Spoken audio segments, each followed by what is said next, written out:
Olá, pensadoras e pensadores do YouTube, estamos aqui na Vitrine Cultural de Guaíba e hoje o tema do nosso Pensa o Seguinte é a publicidade infantil.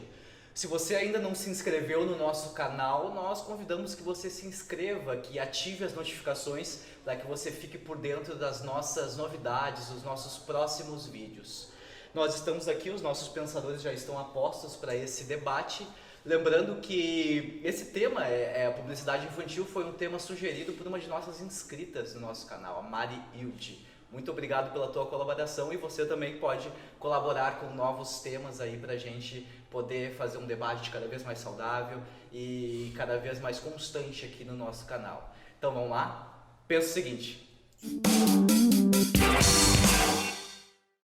Então, meus colegas pensadores, Saulo Cavalier, Nilson Almeida, hoje estamos ausentes do Veltinho Correia, afinal de contas, né, temos músicos no nosso cast, então eventualmente a voz falha aqui, ele não tem problema, ele volta logo logo pro nosso time e vai dar tudo certo.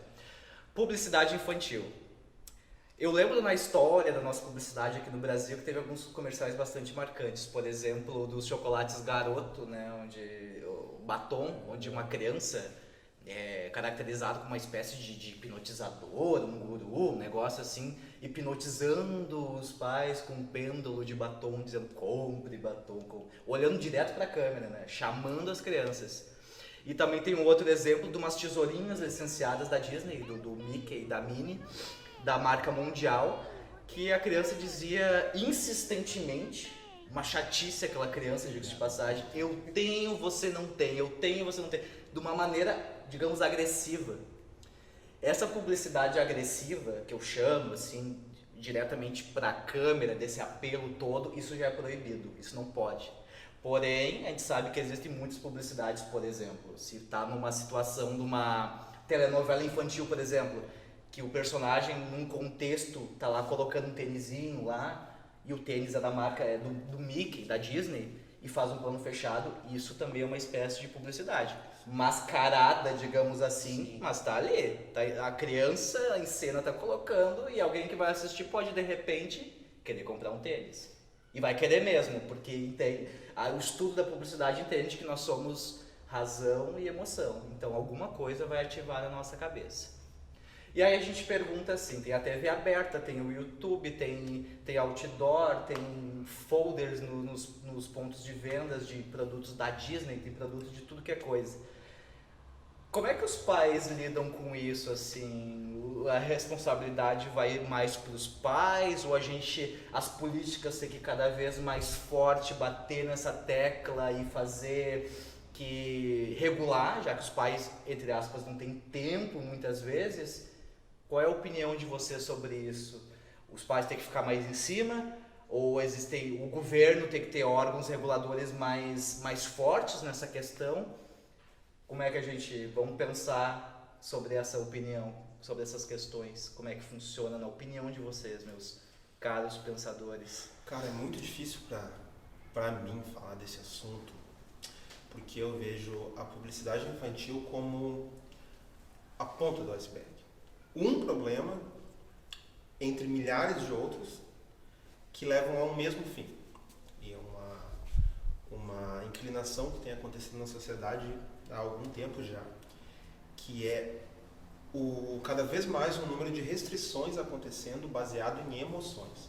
Ou seja, estamos tirando liberdades individuais baseados em emoções de pessoas e não em fatos. Tu falou agora há pouco o seguinte: o que deve acontecer, se os pais devem cuidar, se o governo deve ter órgãos, não sei das quantas, se os pais não têm tempo. Eu acredito que sob nenhuma circunstância, zero vezes, o controle educacional de uma criança deve sair da competência dos pais. Zero, nenhuma ocasião. Em nenhuma ocasião tu deve pensar assim, mas o pai não tem tempo, mas o pai torce pro Vasco, mas o pai tem um Fusca. Isso aí, tu nunca, em nenhuma circunstância tu pode usar isso aí como uma boia para dizer, não, então olha que tem esse pai que não faz isso, então a gente vai passar isso aqui para o Estado. Porque isso, além de ser contra a própria natureza, que indica que a criação, que a imagem da criança deve ser feita pelos seus pais e os valores que essa criança deve adquirir são os dos pais ao qual ao ambiente, né, em que ela está inserido. Inclusive na Declaração dos Direitos Humanos consta que, por exemplo, a escola não deve ensinar valores distintos daqueles que o pai e a mãe ensinam à criança. A escola não pode isso, o governo tampouco poderia. Mas isso não é verdadeiro, porque nós temos visto cada vez mais uma intromissão do governo nesse sentido. Eu consigo me lembrar, por exemplo, da absurda, para dizer o mínimo, Lei das Palmadas, que o nosso excelentíssimo ex-presidente Luiz Inácio Lula da Silva sancionou, dizendo que tu não poderia dar uma palmada no teu filho a título de educação. A despeito da palmada ser certa ou errada enquanto meio educacional, o Estado absolutamente jamais poderia se envolver nisso. O Estado jamais poderia vir e dizer assim, você tem que criar o teu filho dessa forma. Porque se o Estado diz isso, o Estado também pode dizer assim, olha, tu não pode ensinar o teu filho que ele deve se comportar dessa forma. Ele tem que ensinar que ele deve se comportar da outra. Tu não pode ensinar o teu filho que ele deve gostar dessa coisa. Ele deve gostar da outra. Só que, como eu disse, a publicidade é um dos sintomas.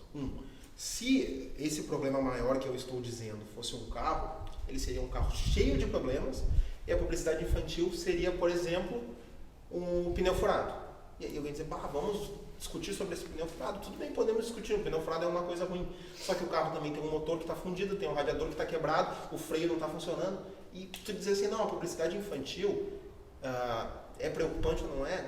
Pode até ser, mas ela é ínfima. E a publicidade infantil, absolutamente, eu não posso acreditar que ela se trata da educação das crianças, porque se assim fosse, haveria uma preocupação somente no conteúdo direcionado às crianças. E nós sabemos que cada vez mais existe uma restrição gigantesca no conteúdo direcionado aos adultos. Cada vez mais. Propagandas que passaram há 20 anos atrás para adultos, hoje não passam mais.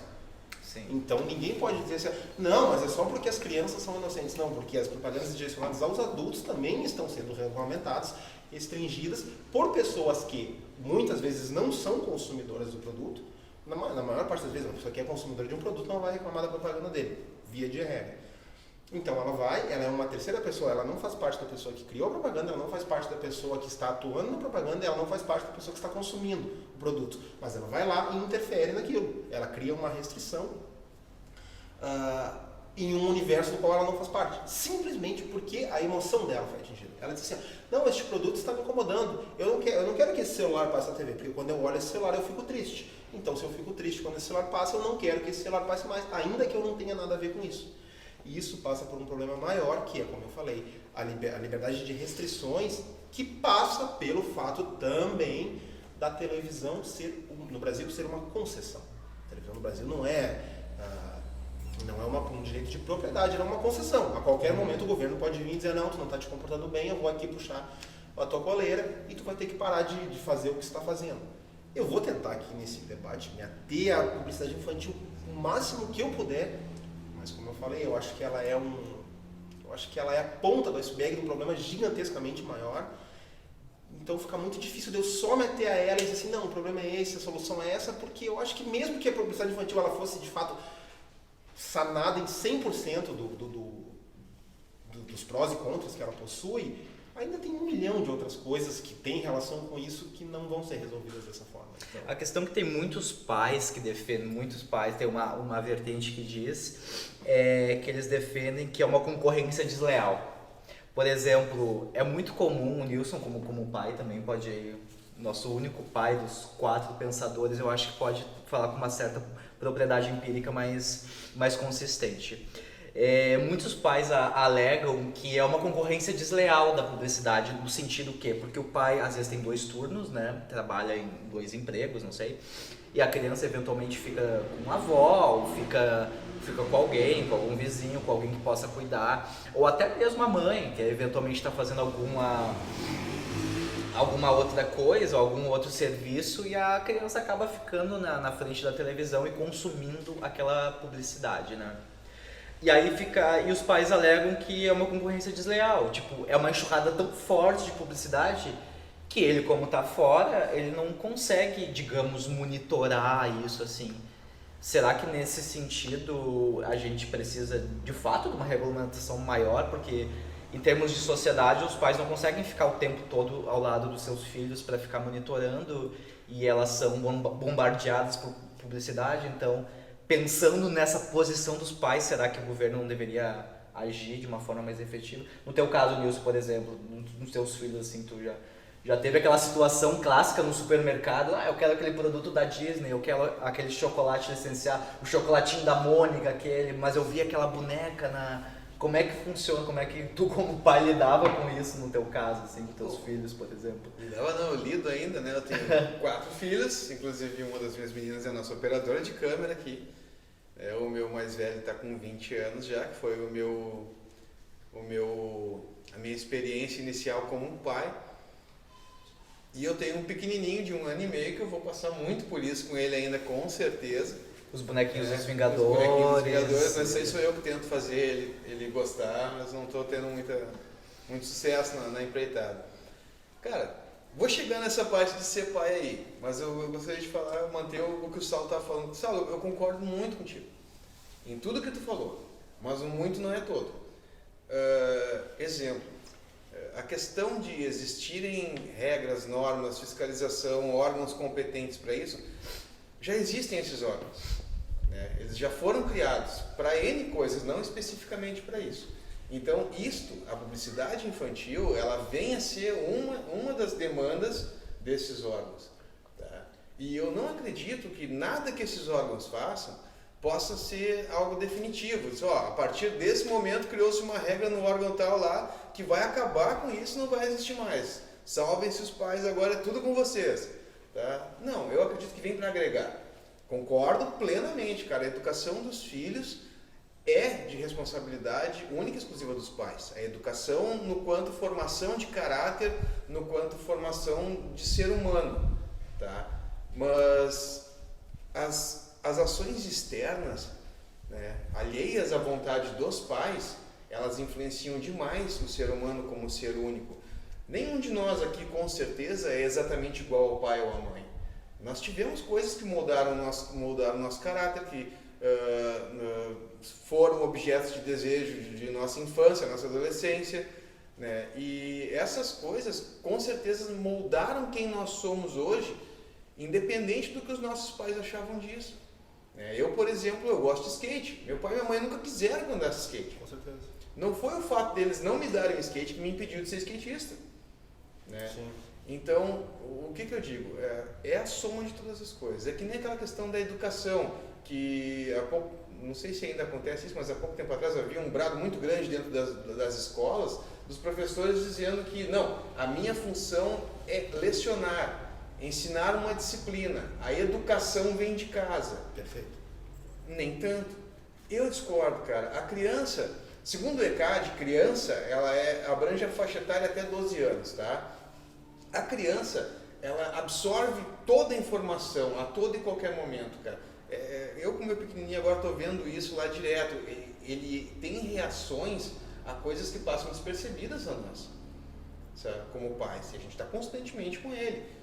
E eu vejo que tem certas coisas lá que daqui a pouco ele começa a agir diferente, ele começa a brincar diferente. Então, tudo que acontece na volta, tá, molda o caráter. Eu como pai e a minha esposa como mãe, né, nós temos os nossos compromissos, nós temos que manter a nossa casa, temos que trabalhar, a gente trabalha em turno integral.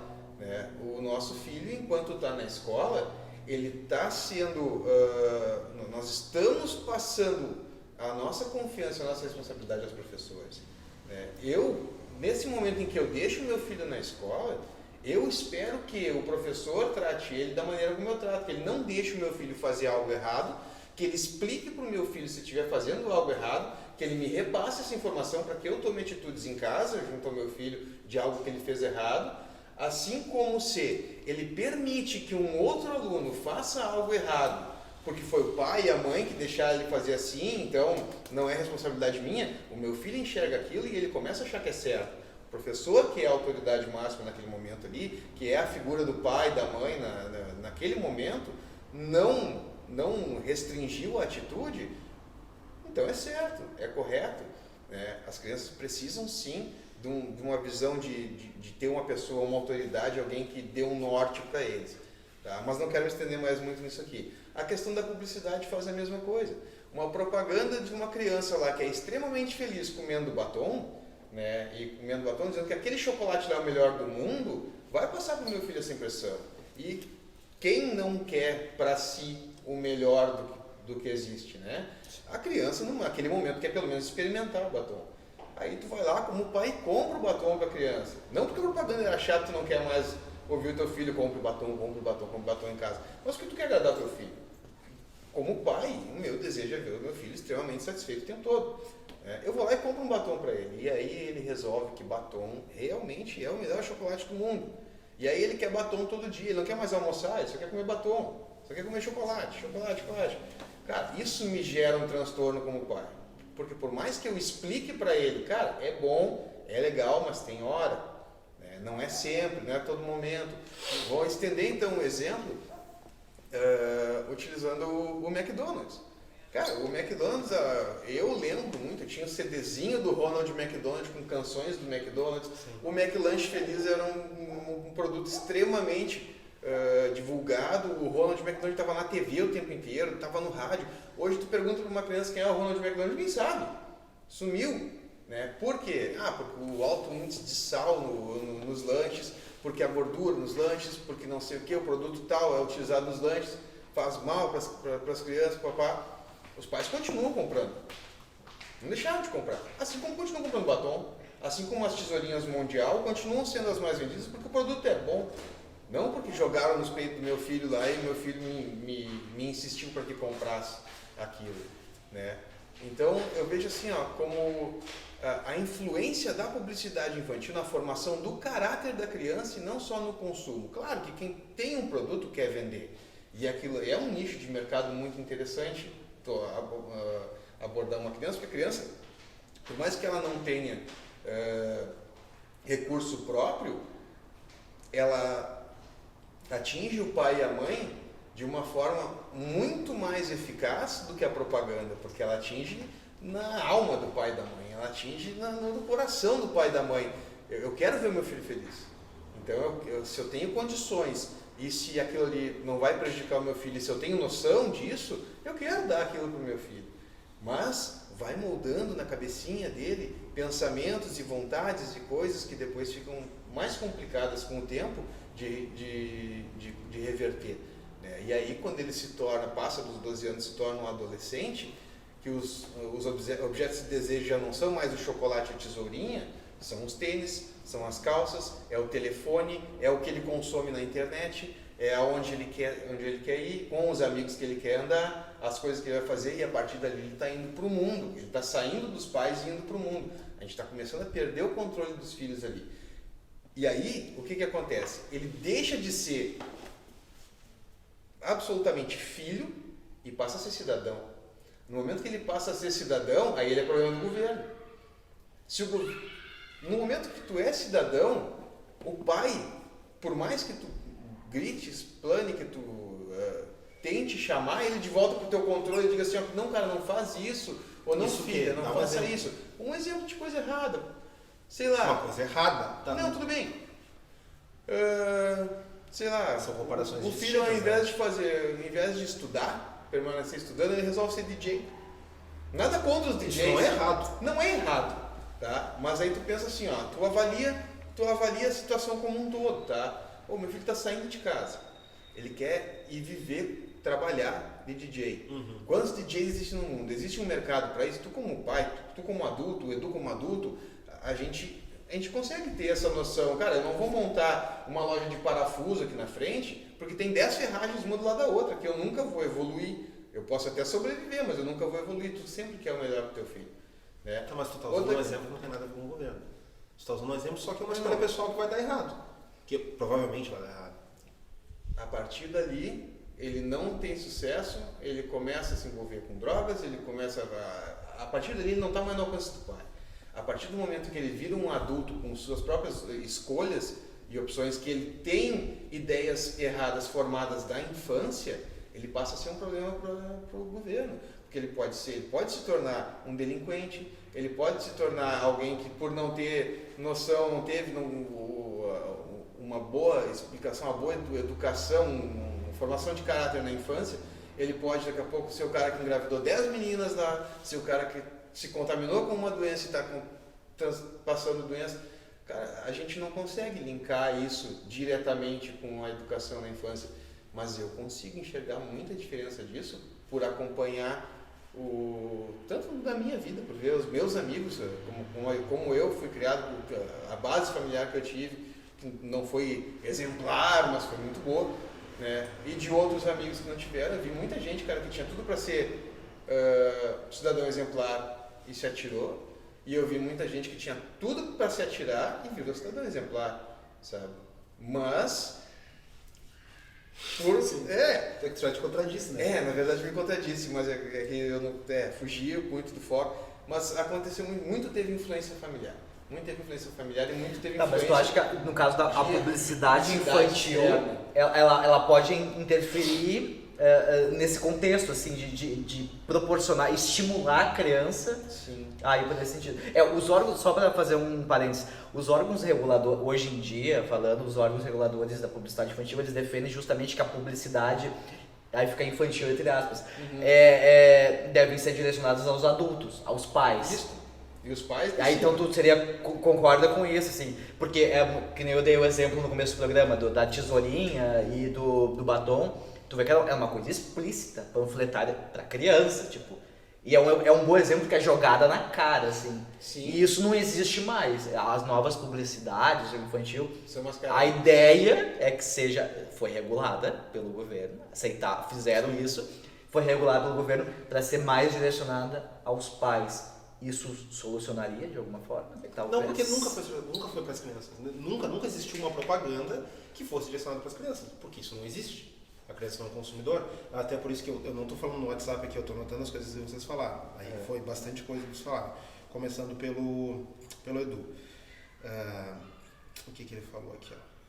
Ele estava falando sobre a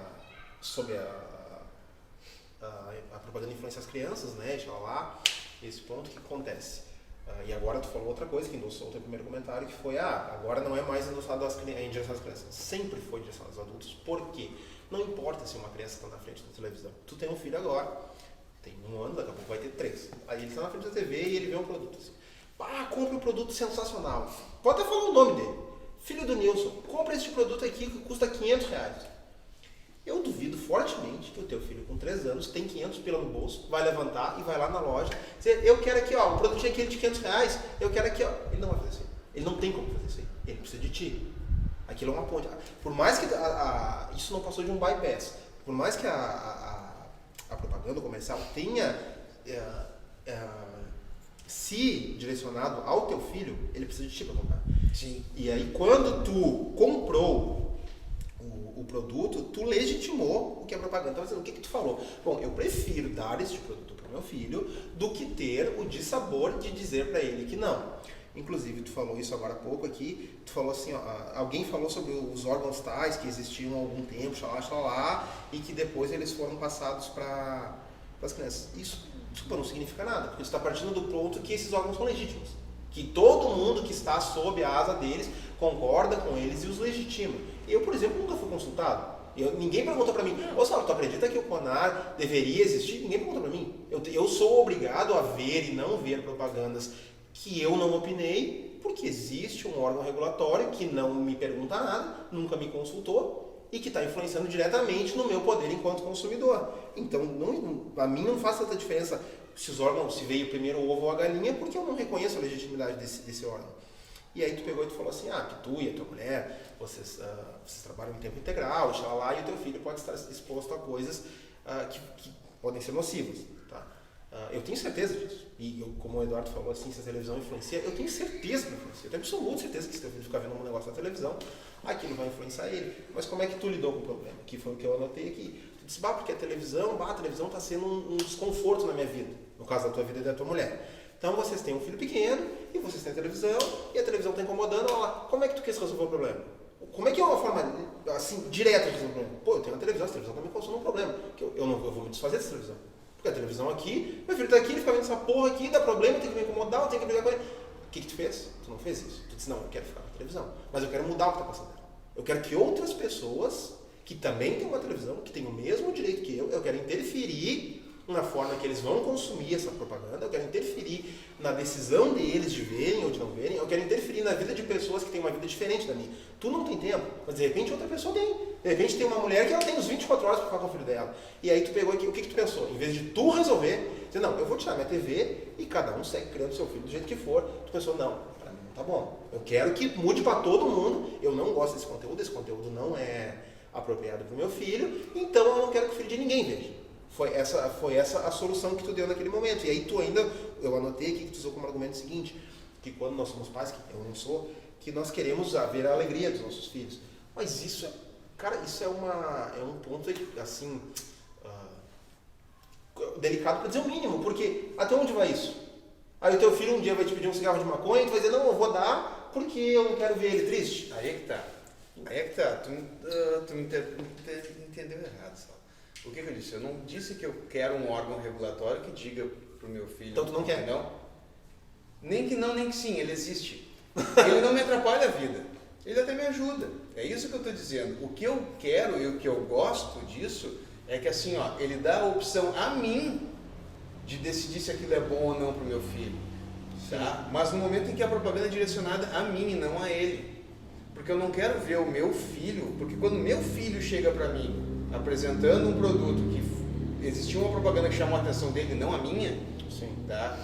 O meu foco não é propaganda, eu posso não ter visto aquela propaganda nunca na vida e não ter atrapalhado a minha vida nunca. Ela vai começar a atrapalhar a minha vida ou interferir na minha vida, ou na forma como eu crio os meus filhos, no momento em que o meu filho chegar com aquela informação para mim. E aí eu não estou tratando com a TV, eu estou tratando com o meu filho. Tá, mas o que eu tenho a ver com isso? O que eu e o meu filho temos a ver com o problema que tu e teu filho estão tendo? Aí é que tá. Cara, não tem problema nenhum. Vai chegar a mesma informação pra ti. E eu não vou ter esse problema. Perfeito, Por exatamente. quê? Não, pô, tô dando um exemplo. Tu tem, chegou pra ti, tu teve um problemão, uma discussão, brigou Eu com a tua tenho meu mulher. filho, tu tem teu filho, tá? Isso aí. Aí apareceu a propaganda, compra o batom. Isso. Tá? Beleza. O teu filho olha pra aquilo e diz assim, ó, Nem gosto de batom, não vou comprar. nem gosto de chocolate. Isso aí. Aí o meu filho chega pra mim, chocolate, batom, legal, criança, sei lá o que passa Sim. na cabeça dele. Eu quero. O teu filho nem levou teu conhecimento. Tu viu aquela propaganda, depois, muito tempo depois, ele disse, filho, tu não viu a propaganda do batom ali, troço? Eu vi, mas não gosto de chocolate. Acabou o assunto. Sim. Tá? Aí o meu filho faz uma semana tá me enchendo a paciência que ele não quer mais almoçar, ele quer comer chocolate. Ou então ele só vai almoçar se ele ganhar chocolate depois. Entendeu? Tudo bem, cara. Eu sei que essas coisas existem. Existem, acontecem Tenho certeza muito, cara. disso. E tu não vai conseguir nunca, enquanto não tiver filho, mensurar o tamanho dessa Tá influência usando um aí. argumento de autoridade, né? Hã? Tá usando um argumento de autoridade. Não é de autoridade, de conhecimento de propriedade. Não, isso é uma falácia chamada argumento de autoridade. Tá dizendo assim, porque tu tem um filho, tu tem um conhecimento que eu não tenho. Eu tenho 4. Isso não tem, cara. Se o teu argumento for bom, ele não vai depender de tu ter filho ou não ter. Não, tudo bem, mas aí é que tá. Cara, por exemplo, se eu nunca tomei um porre na vida, eu não vou te saber te dizer como melhorar uma ressaca, né? Vai, se tu for um médico, tu vai saber. Não necessariamente. Se eu não for Como médico, não? Eu não sou médico, eu não tomei porre, eu sou, sei lá, eu sou um alienado, eu nunca Tu tive viu, uma cerveja na tu frente. viu como é uma constante que tu sempre leva discussões e tu cria histórias hipotéticas que sempre vão de acordo com o que te convém. Não, imagina que tu não porra, mas que não tem um médico, que não tem internet. É sempre situações aleatórias. E aí enquanto estiver na base da hipótese, tudo bem. Mas criar leis em cima de situações hipotéticas Mas é as minhas absurdo. situações hipotéticas não estão criando leis, cara. Eu estou só explicando a minha Sim. situação. Tu deu uma. Tu pareceu que tu endossou, porque assim, quem cala consente. A hora não existe, não tem muito o que fazer, então vamos aproveitar. E eu acho que essa é uma. Tu falou assim, nós somos cidadãos, nós somos pagadores de impostos. Então eu acho que quando tu olha uma coisa que está errada e tu não te revolta, ainda que dentro do teu não te revolta contra aquilo, tu está endossando, tu está dizendo que tu concorda com aquilo. Bom, aí tu usou uma frase que eu não sei se foi captada, mas que eu acho que foi capital, que tu falou assim, esses órgãos até me ajudam. Eu achei que isso aí foi capital que tu falou, porque isso aí foi muitíssimo perigoso. Porque isso é a teoria do eu preciso de um Estado, por quê? De um Estado, de um governo, porque o governo, para impedir que um prevaleça sobre o outro, oprime a todos igualmente. Ou então seja, eu estou com um problema, o que eu vou fazer? Eu vou pedir para o Estado resolver. Só que quando tu faz isso, tu vende alma pro demônio. Porque tu está criando um monstro gigantesco que pode ceifar a tua liberdade. E esse é o exemplo que eu vou dar agora. Eu estava pensando na publicidade, no começo do vídeo eu falei que o problema era muito maior do que a publicidade infantil, porque esses dias eu estava me lembrando do seguinte episódio. entre um sem número de propagandas que foram proibidas, por exemplo, cigarro, a propaganda foi proibida, cigarro é um produto para adultos. Algum tipo de propaganda de cerveja foram proibidas, que são para adultos, foram proibidas. Eu acho isso um absurdo. Eu acho que o adulto sabe. Já no final da propaganda já tinha que ter um negócio dizendo que o cigarro fazia mal e tal. Bom, a despeito disso, ninguém na era da informação desconhece o malefício do cigarro. Mas um problema que eu achei capital e muito ilustrativo na publicidade foi o seguinte. Todo mundo aqui sabe que hoje, eu acredito que seja proibido, eu tenho certeza que seja usar mulheres seminuas na propaganda de cerveja. Eu achei isso muito emblemático, muito emblemático. Não pelo motivo, mas pelo resultado. É o seguinte, eu quero que tu pense que nós estamos nos anos de 1960. Em 1960, nós estamos naquele momento onde o mundo possuía um viés muito mais conservador, totalmente conservador, naquele momento, e talvez fosse o declínio já dessa questão da moral e dos bons costumes, mas ainda era muito forte. Então eu quero que nos anos 60 tu pense que tu tem uma empresa de cerveja e tal, e que alguém chegou para ti com a seguinte ideia. Olha, cara, eu tenho uma ideia pra gente fazer nossa cerveja em 1960. A gente vai pegar uma mulher seminua na praia e a gente vai vender essa cerveja.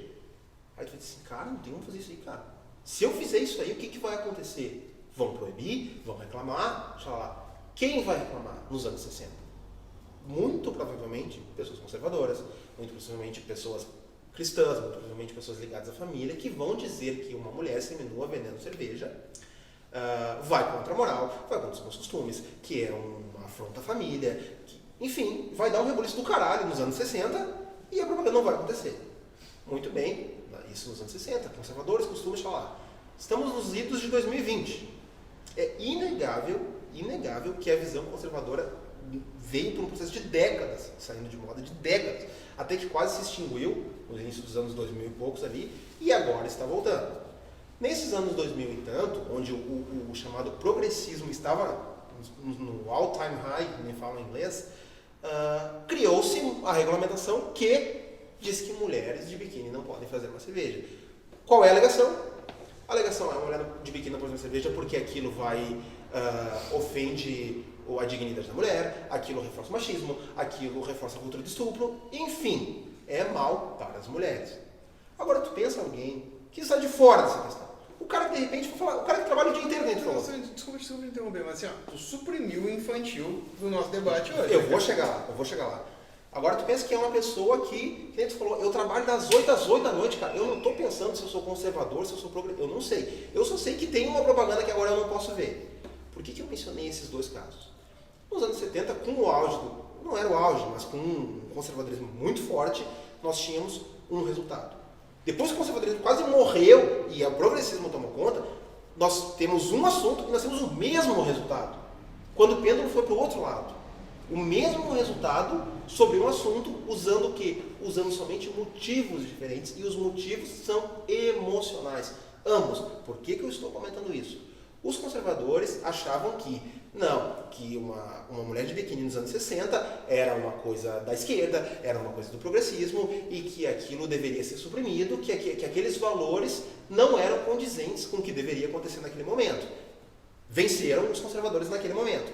Passaram agora os anos 2000 e tanto, e não tem mais mulher de biquíni, não tem as Grid Girls, aquele episódio das Grid Girls, quem não sabe procure, que também eu achei que foi um absurdo. A esquerda venceu porque a esquerda entendeu que aquilo denegria a imagem desse ou daquele, não era interessante, porque a pauta da esquerda era sobre coisas fantásticas, pum, deu o mesmo resultado. Por que eu estou mencionando isso?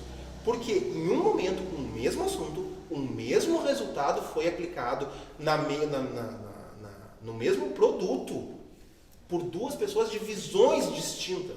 Uma pessoa que pensava uma coisa pegou e aplicou um resultado. Uma pessoa que pensava totalmente outra foi e aplicou o mesmo resultado. Ou seja, a mesma técnica foi usada para censurar duas pessoas com pontos de vista totalmente distintos. E quando tu falou, o órgão tal até me ajuda às vezes, pode te ajudar, mas ele, muito provavelmente, em algum momento ele vai trabalhar contra ti. E aí quando tu olha assim, tu pensa assim, tu fecha esse olho aqui, pensa assim, não, o órgão está funcionando, ele está me ajudando, tu tá fechando os olhos para não ver, tá virando as costas para não, passando o rosto debaixo do tapete. Me dá um exemplo de algo em que ele me prejudica, na questão de proibir a publicidade infantil da maneira como ela é aplicada. Uma restrição de um anúncio, ele prejudica a indústria desse anúncio por si só. Mas o anúncio não é restringido, ele é restringido daquela maneira.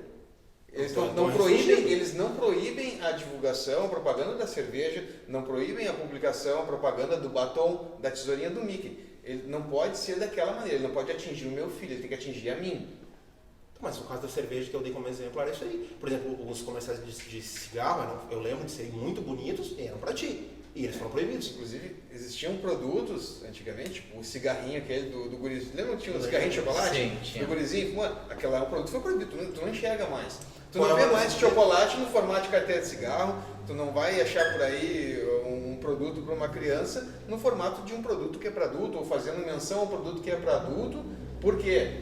Tu acha ruim isso? Não ter? Tu acha que deveria ter? A questão, eu não respondo para te dizendo se eu acho ruim proibir ou não. Aliás, se eu acho ruim o produto existir ou não. Eu acho que proibir abre um precedente muito ruim. Porque tu não está dizendo assim, ó, a criança vai fumar um cigarro, a criança vai consumir um chocolate, chocolate que não mudou é de cigarro. formato. Mas não é A cigarro. Arcor existe ainda. A Arcor existe, ela vende barra, vende bombom, vende outros produtos de chocolate que não são cigarrinhos de chocolate. Mas como eu disse, isso é um precedente. A criança não estava... Aquele cigarro não fazia tão mal quanto aquele chocolate não fazia o mesmo mal que o cigarro. Claro que não. A Mas ele defesa dos aprende- órgãos é que essa questão do cigarro ou charuto de chocolate vai induzir a criança futuramente, talvez. Tudo na vida fumar. te induz alguma coisa. Tudo na vida te induz alguma Exato! coisa. E é exatamente isso Mas que tu eu vai ter que criar teu filho numa jaula, então? Pegar num quarto escuro? Nunca. Cara, assim, ó, o que eu inclusive estava falando isso com o meu filho ontem, tá? Porque ele está saindo de casa, ele trabalha, ele Sim. vai iniciar a faculdade agora de engenharia, mérito dele. Cara, eu nunca obriguei o meu filho a fazer nada, tá? Para a vida dele como eu queria. Eu quero que tu estude tal coisa, eu quero que tu faça tal coisa. Eu sempre entreguei as oportunidades. Isso aqui é interessante, o que tu acha? E aí ele avaliou. Eu disse, cara, a minha função como pai é te orientar. Perfeito. Isso aí. Decidir o que vai ser feito da tua vida é tua obrigação. Mas uma coisa eu vou te cobrar para a vida toda. Tu tem que ser no mínimo 2 vezes melhor do que eu. Porque eu espero que eu consiga ter te passado durante a tua vida tudo de melhor que eu tive, como aprendizado, e que tu consiga ter discernimento, porque eu te ensinei a questionar as coisas. Para uma criança, cara, não adianta chegar a dizer para uma criança de 4, 5 anos de idade que vai para a creche, vai para o coleginho, e aí a gente entra na questão dos pais, nem todo pai é igual. Tem pai que é relapso, tem pai que não dá bola, que é azar. Vou comprar lá, vou deixar lá, o filho come quanto quiser, e isso não aí. tem problema. Beleza. Mas é um direito do pai. É um direito do pai, Sim. mas o fato de não ter a propaganda voltada ao filho, vou insistir nesse ponto, cara, não ter a propaganda voltada ao filho, ter a propaganda voltada ao pai, esse pai relapso vai ver aquela propaganda e vai dizer, boa ideia, vou comprar toneladas de chocolate e vou deixar em casa pro guri comer a hora que ele quiser, ou pra guria comer a hora que ela quiser, e não me incomoda. Aí eu posso ficar aqui no WhatsApp com meus amigos, posso ficar no Facebook, posso ficar jogando meu PlayStation aqui, e a criança vai comer chocolate lá enquanto quiser. Tranquilo. Se o pai acreditar que isso é a melhor coisa para a criança. Beleza, mas a propaganda chegou para ele, então ele vai decidir isso. Ele não vai ter o filho dele questionando ele se vai ou não fazer isso. Mas que diferença O faz? meu filho Na prática, vai que fazer. diferença- O na meu prática, filho, dizendo. o meu filho, na minha casa, tá? Ele só vai ter batom se tu comprar. Ele vai ter os produtos que eu comprar. E isso, E concordo aí, contigo. isso, beleza, ele vai ter os produtos que eu quiser. Eu vou ter o poder e vou ter, sim, o que todo mundo cobra de ser o pai que deu educação para o meu filho, porque eu escolhi. Mas como uma propaganda muda Não isso? meu filho. Muda, porque no momento que meu filho quer aquilo, ele contesta o meu poder como pai. Bom, como vocês puderam perceber, tem 2 ideias aqui muito discordantes. O papo tá bastante bom, mas o programa aqui na Vitrine Cultural de Guaíba, no YouTube, Publicidade Infantil, a gente termina agora, mas a discussão continua lá no nosso podcast, onde o link vai estar aqui abaixo. Portanto, assim, tá acalorada, a discussão vai continuar lá. Então, você que ainda não se inscreveu no nosso canal, se inscreva no nosso canal, ative as notificações que você vai ficar por dentro de cada vez que a gente coloca um vídeo novo aqui no Pensa o Seguinte. Então é isso, continuamos lá no podcast. Sim, senhores. Tá certo? Então valeu, galera. Pensa o seguinte.